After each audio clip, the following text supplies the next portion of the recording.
Hello everyone, स्वागत करती हूँ मैं आपका अपने चैनल मिस्टेक लव वाइब्स पर। आज मैं फिर लेकर आ गई हूँ आपके लिए एक नई लव रीडिंग, आपके पर्सन की करंट एनर्जीज़ के बारे में। इस रीडिंग में हम देखेंगे आपके पर्सन आपके बारे में क्या सोच रहे हैं। ये एक टाइमलेस रीडिंग है, जब भी आप इसे देखेंगे तो आपको क्लैरिटी मिलेगी कुछ ना कुछ। और ये आप तभी देखेंगे जब आपको इस रीडिंग के थ्रू कुछ मैसेजेस मिल रहे होंगे। तो हम स्टार्ट करते हैं रीडिंग के साथ।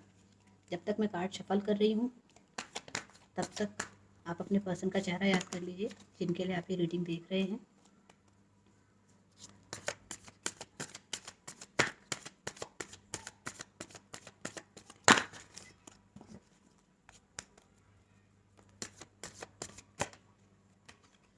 जजमेंट,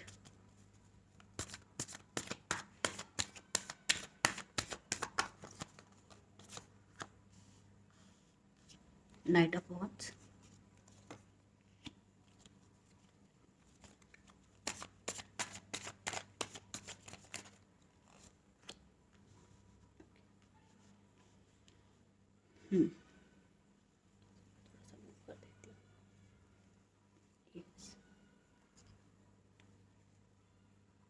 आई होप आपको कार्ड्स क्लियरली दिख रहे हैं। जो आपके कार्ड्स आए हैं वो है judgement, knight of wands, 10 of swords and 5 of wands. तो सबसे पहले तो जो यहाँ पर साइंस हैं मैं वो बता देती हूँ आपको। यहाँ वाटर साइंस प्रोमिनेंट है, जब cancer, Scorpio Pisces, Aries Leo Sagittarius and Gemini Libra Aquarius. मैं आपके पर्सन की एनर्जी से रीड कर रही हूँ, इसलिए साइन उन्हीं के बारे में बता रही हूँ। ये साइन उन्हीं के हो सकते हैं, हो सकता है आपके हों, क्योंकि दोनों की कॉर्ड्स कनेक्टेड होती हैं।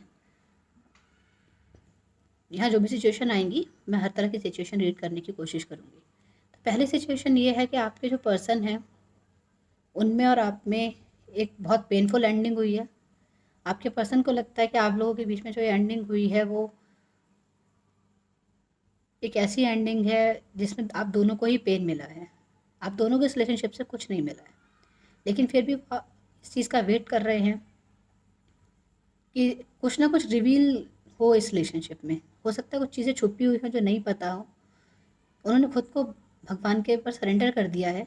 वो आपकी तरफ एक्शन तो लेना चाहते हैं, एफर्ट्स करना चाहते हैं, इस रिलेशनशिप को रीस्टार्ट करना चाहते हैं, लेकिन फिर भी उन्होंने सब कुछ भगवान के ऊपर छोड़ दिया, क्योंकि उनको लगता है कि सब कुछ एंडिंग जब इतनी पेनफुल हुई है तो पता नहीं क्या होगा इस रिलेशनशिप का आगे। वो आपकी तरफ बहुत ज़्यादा पैशनेट फील करते हैं और हो सकता है बहुत गुस्से वाले हों, इसीलिए ये हुआ हो कि आप लोगों के बीच में चीज़ एंड हुई हो, क्योंकि आप दोनों के मेंटल कॉन्फ्लिक्ट्स बहुत ज़्यादा बढ़ गए थे। आप लोगों में बात कम, बहस ज़्यादा होती थी, तो इसलिए आप लोगों के बीच में ये एंडिंग हुई है। और ये इतनी पेनफुल है एंडिंग कि दोनों में से किसी के भी लाइफ में मतलब दोनों की ही गलती हो सकती है, ज़रूरी नहीं है एक ही इंसान इसके लिए रिस्पॉन्सिबल हो। लेकिन जो आपके पर्सन है वो इस रिलेशनशिप को दोबारा स्टार्ट करना चाहते हैं। वो वेट कर रहे हैं डिवाइन टाइमिंग का कि कब कुछ ऐसा हो कि वो आपसे कह सकें इस बात को कि वो इस रिलेशनशिप में रीयूनियन चाहते हैं, यहाँ पर दोबारा स्टार्ट चाहते हैं। मुझे ऐसा लगता है कि आप लोग शायद डिफरेंट कम्युनिटी से बिलोंग करते हैं, डिफरेंट रिलीजन हो सकते हैं आप लोगों के, इसीलिए आप लोगों के बीच में बहस होती होगी। या फिर हो सकता है आप लोगों की फैमिलीज़ को लेकर आप लोगों के बीच में कोई ना कोई बहस होती रही है, और ईगो टसल्स के कारण, ईगो बैटल्स के कारण आप लोगों में ये एंडिंग हुई है। हालांकि आपके जो पर्सन है वो बहुत ज़्यादा फिजिकली भी अट्रैक्टेड हैं आपकी तरफ, और वो बहुत इन एंड आउट की एनर्जी में रहते हैं। उनको ऐसा लगता है कि उन्हें आपकी तरफ बढ़ना चाहिए, कभी लगता है नहीं बढ़ना चाहिए। पास्ट में वो ऐसे ही रहे होंगे, कभी आपसे बात करते होंगे, कभी आपसे बात नहीं करते होंगे, कभी आपको सोशल मीडिया पे ब्लॉक कर देते होंगे, कभी वापस से आ जाते होंगे। तो फिलहाल तो यही एनर्जीज़ हैं कि वो आपके साथ रिकन्सिलेशन चाहते हैं। और देख लेते हैं।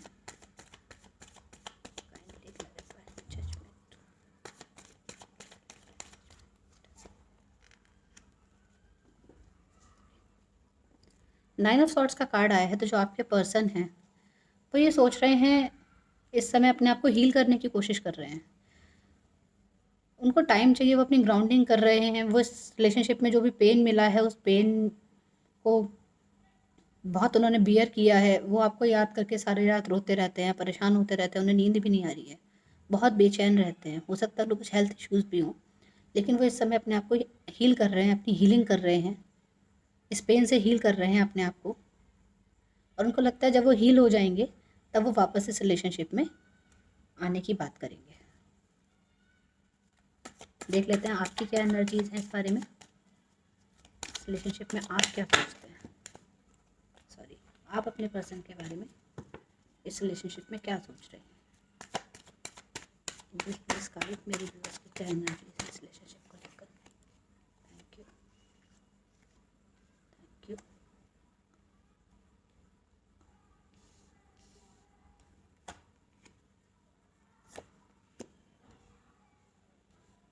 Okay, bottom of the deck आया है किंग ऑफ पेंटिकल्स। तो मुझे ऐसा लगता है कि आप अपने पर्सन से फाइनेंशियल सिक्योरिटी चाहते थे पास्ट में, और वो आपको दे नहीं पाए। आपने बहुत पेशेंस रखी, बहुत टाइम वेट किया उनका, बहुत लंबा टाइम, शायद ये रिलेशन 2-2.5 साल आपने वेट किया होगा इस चीज़ के लिए कि वो आपको फाइनेंशियल सिक्योरिटी दे पाएँ। बट वो अपने आप को फाइनेंशियली सिक्योर कर नहीं पाए, जब आपको क्लैरिटी नहीं दे पाए इस बारे में कि वो आपके लिए लाइफ में आगे बढ़ सकते हैं या नहीं, तो आपने भी अपनी हीलिंग की, क्योंकि आप इसमें स्ट्रक फील कर रहे थे, इस रिलेशनशिप में आप स्ट्रक फील कर रहे थे। आपके पार्टनर आपको कोई कमिटमेंट नहीं दे रहे थे। आपको ऐसा लग रहा था कि ना तो फाइनेंशियल सिक्योरिटी है इस रिलेशनशिप में, ना ही कोई कमिटमेंट है, जब कोई सिक्योरिटी ही नहीं है तो फिर क्या किया जाए। अब आपको ऐसा लगता है कि आप इस रिलेशनशिप में स्टक हो गए हैं। आपकी जो एनर्जीज़ हैं वो ऐसी हैं कि आप पिछली बातों को भूल नहीं पा रहे हैं, उनके साथ बिताए हुए पलों को आप भूल नहीं पा रहे हैं। हालांकि आपने अपनी हीलिंग की है, अपने आप को बहुत हील किया है पास्ट एनर्जीज से, और अब आप अपनी लाइफ में एक नई शुरुआत चाहते हैं। आपको लगता है कि अपनी लाइफ में आप खुशियाँ डिज़र्व करते हैं, आप अपनी लाइफ में एक कमिटमेंट डिज़र्व करते हैं, आप अपनी लाइफ में एक फाइनेंशियल स्टैंडर्ड जो आप बनाना चाहते हैं वो आप डिज़र्व करते हैं, आप एक हैप्पी फैमिली डिज़र्व करते हैं। आप चाहते थे कि इस रिलेशनशिप में आप अ, अच्छे से सेटल हों, उनकी फैमिली के साथ भी आप कोप अप करना चाहते थे, उनकी फैमिली के साथ आप रहना चाहते थे, उनके साथ टाइम स्पेंड करना चाहते थे। लेकिन क्योंकि आपके पर्सन ने आपको कोई क्लैरिटी नहीं दी, इस वजह से आप इसमें स्टक फील कर रहे थे, और आप दोनों के बीच में एक बहुत ही पेनफुल एंडिंग हो गई। क्योंकि आप एक्सपेक्ट कर रहे थे अपने पर्सन से कि वो आपको कमिटमेंट दें, वो आपको शादी के लिए प्रपोज करें, या शादी का कमिटमेंट, ये कब तक आपसे शादी करेंगे, कुछ तो बताएं। लेकिन उन्होंने आपको स्टक कर रखा था और आपको कमिटमेंट नहीं दे रहे थे। और देख लेते हैं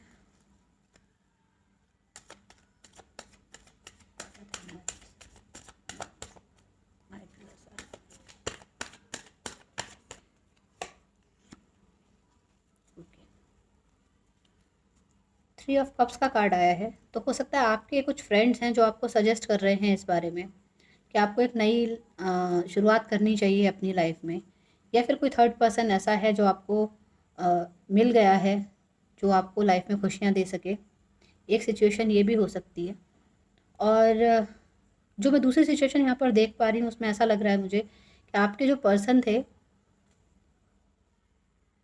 जिनके साथ आप पास्ट में रह रहे थे, शायद आपके और उनके बीच में डिवोर्स हो गया। आप लोग ऐसी एनर्जीज़ में आ गए कि जो ये डिवोर्स हुआ इसमें आप लोगों ने एक दूसरे को बहुत एलिगेशंस लगाए, बहुत ज़्यादा पेनफुल एंडिंग हुई इस रिलेशनशिप की। इस केस में अगर आप मैरिड थे तो आपने बहुत पेशेंस रखा कि इस डिवोर्स से आपको जो एलिमनी मिलनी चाहिए वो मिल जाए, या फिर आप ये डिवोर्स ना हो और आपकी फैमिली बनी रहे। लेकिन डिवोर्स हो गया क्योंकि थर्ड पार्टी की वजह से ये सिचुएशन आपके रिलेशनशिप में आई। यहाँ पर अगर आप मैरिड थे और आपके बीच में डिवोर्स हुआ, इस सिचुएशन की मैं बात कर रही हूँ। चलिए क्लैरिफाई कर लेते हैं कि आपकी एनर्जीज अब क्या हैं।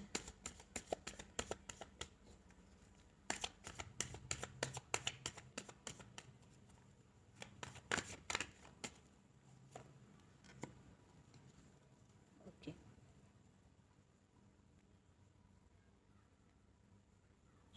मुझे लग रहा है कि आपने खुद मूव ऑन कर लिया इस रिलेशनशिप से, क्योंकि आपको ना तो यहाँ फाइनेंशियल सिक्योरिटी मिल रही थी, ना इमोशनल सिक्योरिटी मिल रही थी। कोई थर्ड पर्सन आप लोगों के रिलेशनशिप में आ गया था, जिसकी वजह से आप बड़ा अनसेटिस्फाइड फील कर रहे थे। आप अपनी पूरी एफर्ट्स इस रिलेशनशिप को सेव करने में दे चुके थे, लेकिन फिर भी कुछ नहीं हुआ।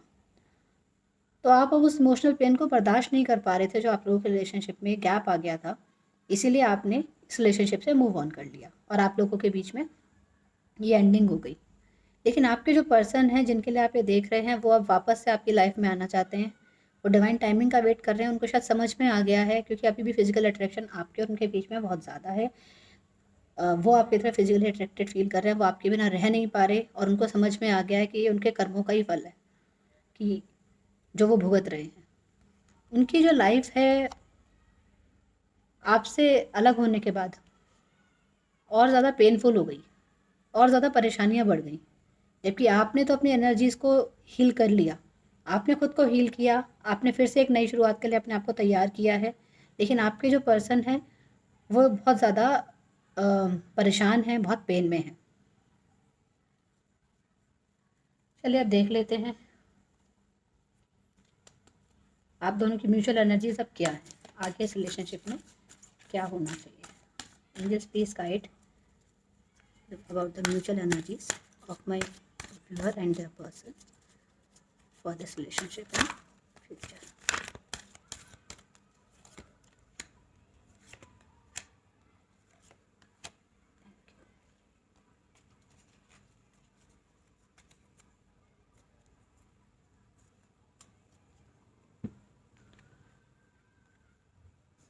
All tied up, door to spirit and indecision.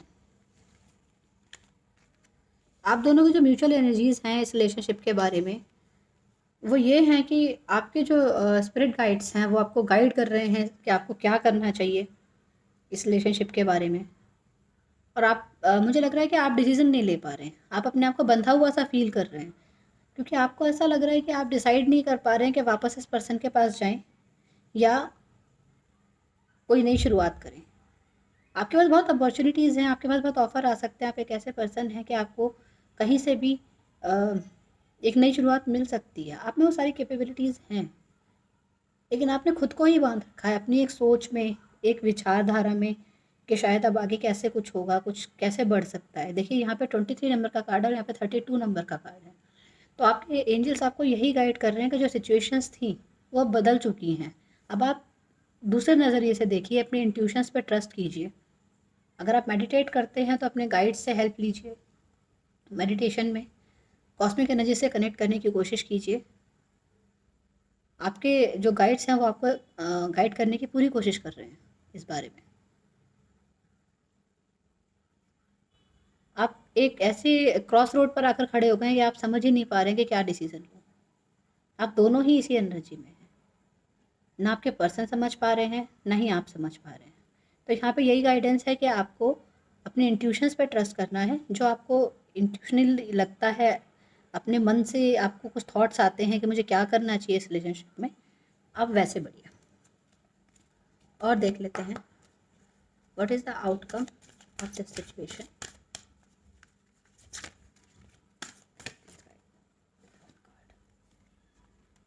Angel of love, 4 + 9 11। तो हो सकता है आप लोग ट्विन फ्लेम जर्नी में हो। ट्विन फ्लेम जर्नी में ऐसा ही होता है, जब एक पर्सन आपको चेस कर रहा होता है तो आप उससे भागते रहते हैं, और जब आप उसे चेस करते हैं तो वो आपसे भागने लगता है। तो यहाँ पर आपके लिए गाइडेंस यही है कि फ्यूचर में आपके रिलेशनशिप के लिए यही गाइड किया जा रहा है कि आपको सेल्फ लव सीखना पड़ेगा। आपको अपनी वर्थ सीखनी पड़ेगी। अपने आप से प्यार कीजिए, अपनी क्वालिटीज़ को समझिए, अपनी जो आप हैं उससे खुद से प्यार कीजिए। आप बहुत ब्यूटीफुल हैं, आप बहुत अच्छे हैं, आपके अंदर वो सब क्वालिटीज़ हैं कि आप अपनी लाइफ को फिर से स्टार्ट कर सकते हैं। सेल्फ लव करना सीखिए। आपको खुद को इस बात का दोष नहीं देना कि आपकी वजह से ये रिलेशनशिप में कुछ ऐसा हुआ है। तो फ्यूचर आपके रिलेशनशिप का यही है कि आप दोनों ही सेल्फ लव सीखेंगे। एंजल्स प्लीज गाइड, क्या ये लोग रीयूनाइट होंगे? Please guide with one card. क्या मेरे व्यूअर्स जो वीडियो देख रहे हैं वो और उनके पर्सन रीयूनाइट होंगे।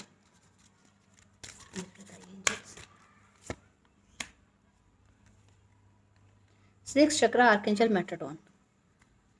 यहाँ भी आपके लिए यही गाइडेंस आई है कि अगर आपको इस चीज़ में स्टक हैं, आपको डिसीजन नहीं ले पा रहे कि आपको क्या करना है इस रिलेशनशिप में, तो आप अपनी इंट्यूशंस पे ट्रस्ट कीजिए। जो आपकी इंट्यूशन आपसे कह रही है आप वही काम कीजिए। 40 नंबर का कार्ड है, तो आपको अपने रिलेशनशिप के जो रूट्स हैं उन पे काम करने की ज़रूरत है। अगर आप इस रिलेशनशिप में वापस आना चाहते हैं या आप अगर किसी नए रिलेशनशिप में भी एंटर करना चाहते हैं, तो आपको इस चीज़ पर वर्क करने की ज़रूरत है। आपको सेल्फ वर्थ समझने की ज़रूरत है। अपनी सेल्फ वर्थ को समझिए कि आप क्या हैं। किसी से भी आपको प्रेशराइज होने की ज़रूरत नहीं है। अपने एस्टीम को लो करने की आपको ज़रूरत नहीं है। डिसीज़न लीजिए, अपने इंट्यूशन के बेस पर डिसीज़न लीजिए। जो आपका इंट्यूशन कहता है आप उसी हिसाब से इस रिलेशनशिप का फ्यूचर डिसाइड कीजिए। यही कह रहे हैं एंजल्स आपसे, क्योंकि यहाँ पर जो आर्केंजल मेट्रोटॉन है वो 6 चक्रा यानी थर्ड आई चक्रा के को गार्ड करते हैं और थर्ड आई चक्रा पर ही वर्क करते हैं। वो आपकी हेल्प कर रहे हैं। अगर आप थर्ड आई चक्रा का मेडिटेशन करें तो आपको इनर गाइडेंस मिलेगी इस चीज़ के लिए कि आपको इस रिलेशनशिप में आगे क्या करना है। चलिए अब देख लेते हैं कि आपके जो पर्सन हैं वो आपको कुछ जो मैसेजेस देना चाहते हैं वो क्या हैं।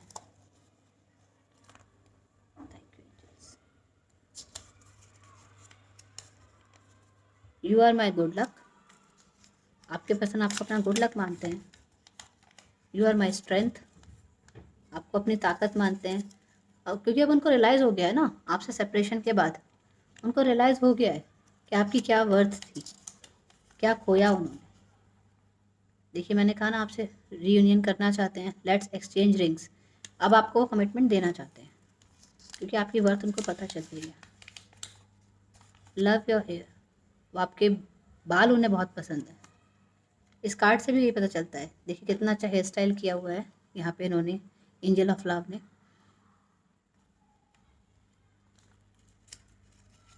उनको आपके बाल बहुत ज़्यादा पसंद हैं। You are cute. उन्हें आप क्यूट लगते हैं।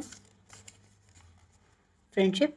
वो आपसे कह रहे हैं कि अगर आप ज़्यादा कुछ नहीं करना चाहते तो कम से कम फ्रेंडशिप से स्टार्ट कीजिए। You have a beautiful smile. आपके लिए ध्यान कॉम्प्लीमेंट्स ही कॉम्प्लीमेंट्स हैं। आपकी स्माइल उनको बहुत पसंद है। आपको अपनी स्ट्रेंथ मानते हैं। आपके साथ रिलेशनशिप में वापस आना चाहते हैं और आपको क्यूट भी मानते हैं।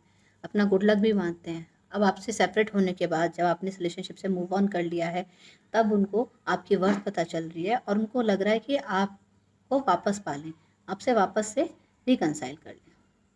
तो यही थी गाइडेंस आज के लिए। अगर आपको कुछ भी पसंद आया है तो प्लीज़ लाइक कीजिए, शेयर कीजिए एंड सब्सक्राइब कीजिए मेरे चैनल को। और सब्सक्रिप्शंस पेड नहीं होते।